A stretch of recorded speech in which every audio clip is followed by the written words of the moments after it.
Hello, my name is Matt1. Today I'm going to do a review of Dragon Ball Z's Revival of F. First, I'm going to talk about my experience during this theater, because I think this is the first time I experienced something like this, because the theater was freaking crowded, crowded more than how would you go to a Marvel movie. It was packed, because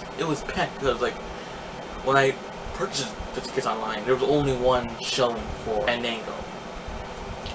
It was crazy, but it was a fun time. Action was fun. There was some comedy. I had a hell of a great time. So this is a revival of Frieza. So some of his loyal minions that have been searching around or to find out how to revive Frieza. So they've been looking around for the planet Namek too, for Dragon Balls, because they knew about that before, and also they've been keeping track of Earth, so they know about Goku fought Majin Buu, and they know about the Earth Dragon Balls, so they had to go to Earth and revive him from there. So they got the Dragon Balls from Earth. So they actually also ran into that one guy from the original Dragon Ball series, from the first story of Goku's Adventures, that guy. I don't remember his name, but I know who he is. So the way that they revive Frieza is a little different from how they would normally revive somebody. Shinron couldn't revive Frieza as a whole, because you know how Future Trunks cut Frieza into little pieces and blasted him? So they had to revive Frieza in the little pieces, and thanks to the healing technology that Frieza's people have, they can revive him like that, from little pieces into a big whole alien person, whatever. After when Frieza is revived, he wants to take his revenge, but to train for that, because Frieza's men explained that Goku fought Majin Buu, and defeated him.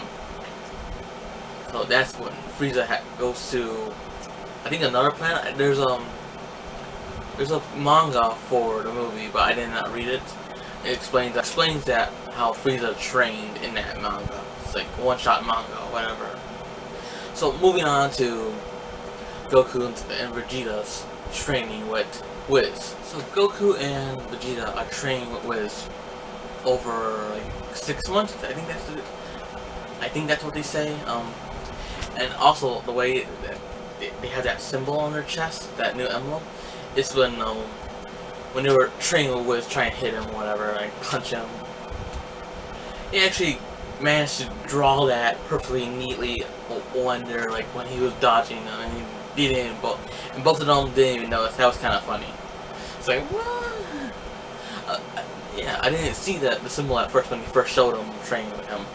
And so they're training what wakes up Beerus, and when Beerus is waking up, he's half asleep, whatever, still, and he sneezes and he blows up his little energy blast that blows up on one of those little moons that they have by their planet, square planet that they live on, whatever. And Whis explains that something like that happened before, and then he can reverse time or it to be there again, whatever. Stopping Bills from doing that again. And during their training with Whis, Bills noticed something that Goku and Vegeta work together as a team. He can probably take out Whis together, instead of getting in one another's way. So they explain that, and Vegeta gets a little upset because he doesn't want to work with Goku that well. He doesn't work with Goku that well, and he's stubborn with that. That's that. So, moving on. Before Frieza goes to Earth, there was there's just another alien guy. I forgot his name, but I know it's another Toriyama creation. I can't think of his name right now, but he tells I think he was also in the OVA that was around 2006 that Dragon Ball had, something like that. So he tells Bulma before Frieza gets there, and warns everyone else. So Frieza comes to Earth, seeking his revenge and bringing his army along with him. And then we get an epic fight with all the other Z fighters. So Piccolo's fighting, Krillin's fighting. You don't see Yamcha. We see Tien. He's fighting. Like, it's good to see Tien instead of Yamcha, because Tien can't do shit. And so can Krillin a little bit. And Gohan seems good to see him fight as well. And plus, he's probably mostly doing the work because he's a Saiyan, half-breed. And the reason why he doesn't have his gi because he couldn't find it, that's a little minor something. So they beat up all Frieza's men, and then Frieza demands that Goku should come now, but Goku's in the other world with Whis and Views, or else he would blow up the entire world. But then Goku actually comes in the nick of time, because Whis was checking, like, he found out that his staff was like blinking or whatever, that Bulma was calling him, offering ice cream. So since Bulma was calling him for the past hour, check that out with his staff orb on his staff, so he checked that out and found out that Frieza was there. So Goku and Vegeta do transportation with that, and Vegeta's like doesn't want to do it, like hold hands with Goku like that.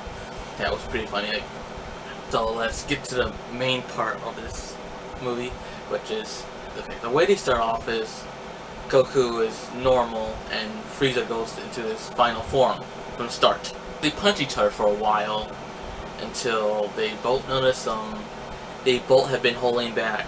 So this is where they get their new forms, which is Super Saiyan God, Super Saiyan with Goku, the blue hair, and Gold Frieza. Well, they punch each other for a while. Goku's actually is wiping the floor with him, not like how in the trailers said that Goku would get about Frieza shooting him with a laser beam. It wasn't Frieza that did it. It was one of his minions that was still alive, the one that revived him with. That was a dirty trick by Frieza. So after when Frieza kicks Goku around a bit more, he suggests that after when he's about to kill him, but he suggests that Vegeta does it instead, because he knows that probably Vegeta is probably jealous of him, the way he's always something like that, like always ahead of him, something like that, because his minions tell him about that, because I guess his minions have been telling him that since that they've been keeping track of Earth, whatever. So Vegeta goes down, and you almost think he's gonna kill him, but he doesn't. Instead, he goes to Frieza, and Frieza's like, you don't have the strength to defeat me, whatever. And then Vegeta goes Super Saiyan God, Super Saiyan, and this is what everybody cheers, because you never see Vegeta's shining moment at all. It's always Goku. So that, and then Frieza gets a little scared, and then he's not doing, no one's doing any punching. It's just that Frieza's doing his laser beam, and Vegeta's just going towards him. He gets scared, and then Vegeta finally punches him and knocks him against the wall, and then he uses up all his power and defeats him. During the end of the fight with Vegeta and Frieza's down on the ground, almost kneeling down. So he decides to do a dirty trick and explodes the planet, destroys the whole planet except for Whis and Bills and everyone else, because Whis did a orb around them because they were when they're standing up. And also at this point, Goku has a sensu beam to heal his wound. And then Whis did that one thing to reverse time and stop Frieza like that, because before Frieza explodes the Earth. So they go back in time, and then Goku finishes him right now before he explodes the planet. So that's the end of Frieza, and then Vegeta gets mad at Goku for finishing him off, because he was about to, and then before Frieza explodes, whatever, something like that. So he gets a little mad or whatever. He gets a little mad, whatever. It's the same thing. over and over again. Vegeta gets mad at Goku, Goku laughs, something like that. It's fun. It's fun. I should also explain Frieza's hell. Like, you know how like hell, like for other people, like it's supposed to be scary and demons, but Frieza's hell is more like kitty stuff, like rabbits everywhere, flower field, a cocoon in a tree. That's Frieza's hell. Like there's fairies everywhere. That's funny. That sounds like a horrible hell for an evil person like Frieza. But so if I was in hell, I'd probably get like monsters and demons or whatever. Not like this. I'd rather have his hell than having that one other hell with monsters and demons. So that's been my review of Dragon Ball Z Revival F. If you like more anime stuff, there's like an anime store. It does have Dragon Ball Z stuff in it, Naruto stuff, One Piece stuff, like figures, anything. Go right there and check it out. If you're ever in Chicago, or I think you have it online, you can probably order something. I don't know if they can order stuff from other places like New York, whatever, California. I don't know. They're still pretty small. Like, give them one more year, and then you could probably order something from their store online, whatever. So, I've been MattFin1. Please comment, like, and subscribe for more. Explosion!